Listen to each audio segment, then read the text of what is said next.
Hey guys, Coach Herb. Just want to go over what we're going to talk about today. Talk about the effects of imperialism, both positive and some negatives, there's some consequences and some benefits that were going on during the age of imperialism.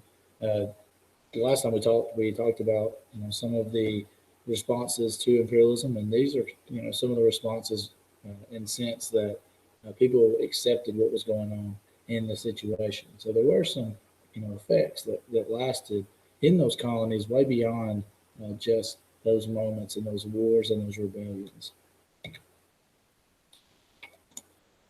Now, the first thing we're going to look at is the economic benefits to imperialism in a colony. One thing, there was an influx of industrial goods. Many different products come in. Those markets that people were trying to sell to were very important for Europe, and so they definitely tried to sell those goods into that. Secondly, new jobs came in as industry builds up, and obviously, in the United States we talk about this all the time, but new jobs are important for economic growth. And the infrastructure improved. You have more roads and railroads and postal services, so all those things improved because of the European style of life. That doesn't mean that that was the best way, but it did improve. It did uh, cause a betterment of their society in some way or form. And so those were a lot of the economic benefits. Socially, uh, there were schools and universities opened, education improves.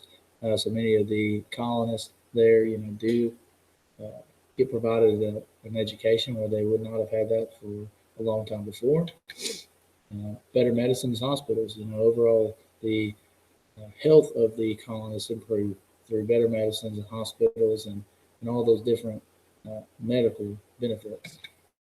There were some consequences, though. And the economic consequences is that native industry was destroyed by the improvement of foreign industry. Uh, Old crafts and the old style of life was completely destroyed.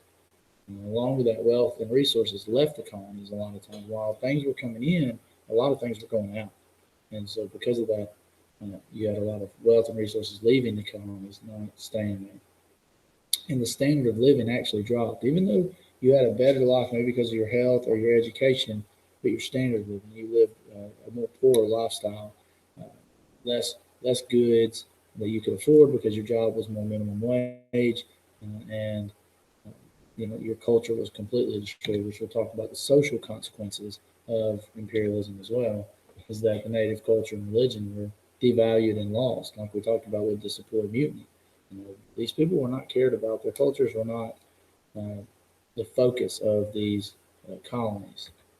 And also, their ethnic conflicts and political issues developed. People fighting amongst each other there, uh, people fighting for their rights, people fighting for governmental power. All those things start to happen more and more in these places as democracy spreads, and the overwhelming thought is that foreign influence is destroying their country. And so, those are just some of the effects of imperialism that we're going to talk about today in class, but I want to make sure I go over those. You do have an assignment to watch a video that's going to review a lot of the issues that we've talked about in the age of imperialism.